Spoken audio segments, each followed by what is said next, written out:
కొన్నాడు వెంకటరామరెడ్డి. ఎంత కొన్నాడు అంటే ఎన్ని అవుతాయి? 1000 కోట్లు అవుతాయి. అన్న 30 ఏళ్ళు కలెక్టర్ చేస్తే 1000 కోట్లు వస్తాయా? చంద్రశేఖరరావు వ్యవసాయం చేస్తే ఎకరానికి 1 కోటి వస్తే కూడా చంద్రశేఖరరావు దగ్గర 1000 కోట్లు ఉన్నాయో లేవో నాకు తెలియదు. కానీ వెంకటరామరెడ్డి దగ్గర 1000 కోట్లు ఉన్నాయి. 1000 కోట్లు పెట్టి 10 ఎకరాలు కొన్నాడు.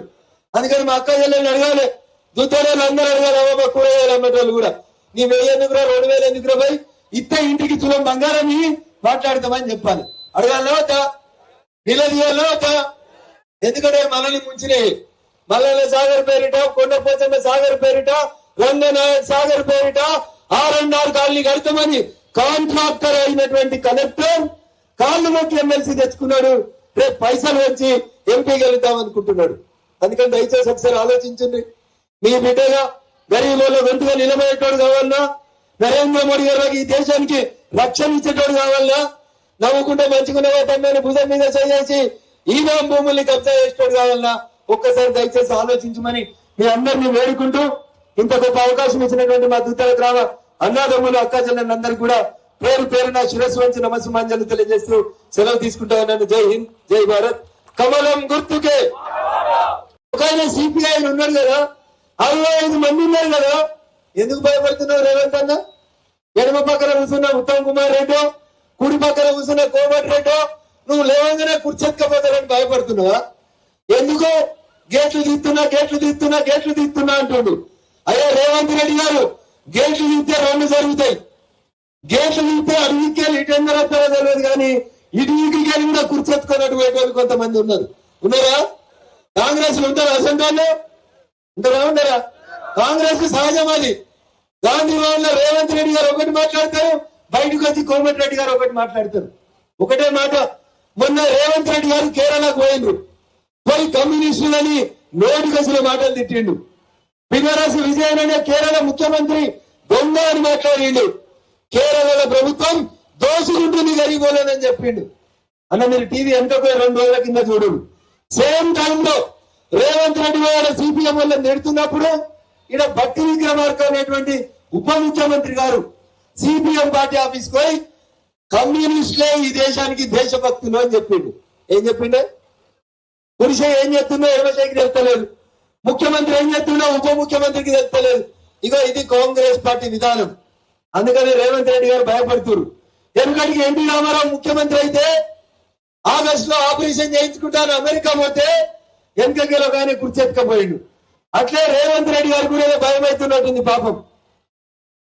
ఏమని? ఆ ఆగస్టులో ఏమైందో ఇప్పుడు ఆగస్టు దాకా ఒకవేళ నేను ఉంటే అప్పుడు 15 ఆగస్టుకి ఇస్తా అని చెప్తున్నాడు రేవంత్ అన్న. అందుకని దయచేసి ఒకసారి ఆలోచించుర్రి. చంద్రశేఖరరావు బదనాం కావడానికి 10 ఏళ్లు పడితే రేవంత్ రెడ్డి గారు బదనాం కావడానికి 5 నెలలు కూడా పట్టలేదు. మంచిగా ఉన్నారు, 65 మంది కలిసిరు. నువ్వు చెప్పిన పనులన్నీ చేసి పేద ప్రజల దగ్గరికి పొమ్మంటే రఘునందన్ నువ్వేం చేసినావో చెప్పు, నేను బస్ వేసుకొని వస్తా అన్నాడు. కేసీఆర్ ఎట్లా మాట్లాడిండో, కేటీఆర్ ఎట్లా మాట్లాడిండో, ఇలా రేవంత్ రెడ్డి గారు కూడా అట్లే మాట్లాడుతున్నారు. నాకు రావా మాటలు? నేను జబర్దస్త్ మాట్లాడతా. రేవంత్ రెడ్డి కంటే మంచిగా ఇంగ్లీష్ మాట్లాడతా, హిందీ మాట్లాడతా, సంస్కృతం కూడా మాట్లాడతా. ఎందుకంటే కేటీఆర్ అంటే ఆయన ఇంగ్లీష్ మీడియంలో చదువుకొని వచ్చి మోడీలు, కేడీలు, ఈడీలు, బోడీలు ఎవరంతలో రాండి, మేము దేనికి భయపడ్డాము అన్నాడు. ఏడుంది చెల్లె? ఏడుందే చెల్లె? ఏడుంది? బతుకమ్మ ఆడమంటే చెల్లె ఏడుంది? ఏమమ్మింది? ఎవరు నమ్ముతారా? తెలంగాణ ఎవరు నమ్ముతారా? ఆఖరికి తెలంగాణ దోసింది జాలదని, కొట్టిన బాబోజులు జాలయని చెల్లె పోయి ఢిల్లీలో ఏం చేస్తుందో తిహార్ జైల్లో నేనైతే పోలే. మొన్న కేటీఆర్ పోయి వచ్చిండు, అడగాలి మరి ఏం చేస్తుందో. అట్లా కేటీఆర్ ఎట్లయితే మాట్లాడిండో ఇలా రేవంత్ రెడ్డి గారు కూడా మన ఆదిలాబాద్ పోయి మోడీ గారిని మా పెద్దన్నావు నువ్వు, ఇలా నన్ను మంచిగా చూసుకో, నేను చిన్న తమ్ముని అని చెప్పిండు.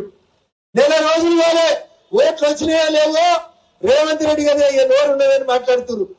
ఓ కేడీని దించిండంట, ఈయన మోడీని దించుతాడంట. అయ్యా రేవంత్ రెడ్డి గారు, నేను స్పష్టంగా మీకు ఒకటి చెప్పదలుచుకున్నా.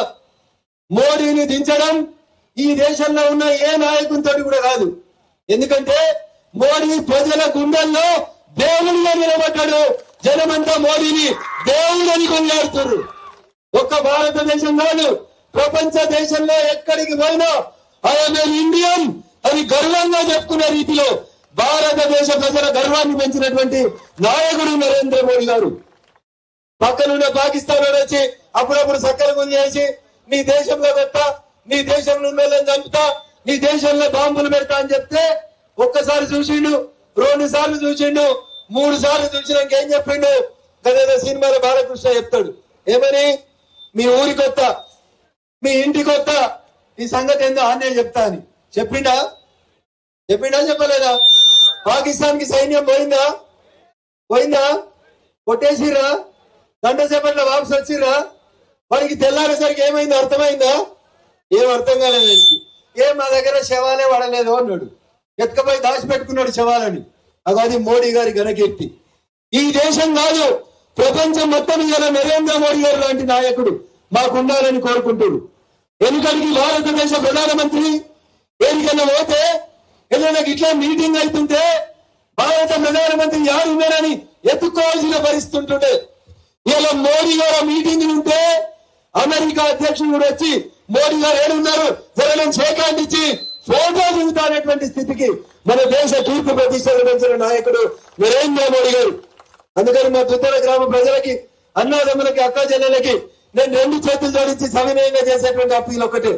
ఈ ఎన్నికలు చంద్రశేఖరరావు గారిని ముఖ్యమంత్రిని చేసేందుకో, హరీష్ రావుని ఆర్థిక మంత్రిని చేసేందుకో జరుగుతున్న ఎన్నికలు కావు. బీఆర్ఎస్ అయింది, బీఆర్ఎస్ కు ప్రజలు సిఆర్ఎస్ ఇచ్చిర్రు. సార్ కొద్ది రోజుల్లో వ్యవసాయం చేయి, మంచిగా ఫామ్ హౌస్లు ఉండు, నడితే అడ్డం పడితే కింద పడితే తుంటిరుగుతుంది, జర బక్క మలసలైనావు, మంచిగా కసరత్తు చేయి సార్, 5 ఏళ్లు రెస్ట్ తీసుకోమని చంద్రశేఖరరావు గారిని ఇంటికి పంపిండ్రు. ఈ ఎన్నికలలో భారతీయ జనతా పార్టీ గెలిస్తే రేవంత్ రెడ్డి గారు ముఖ్యమంత్రి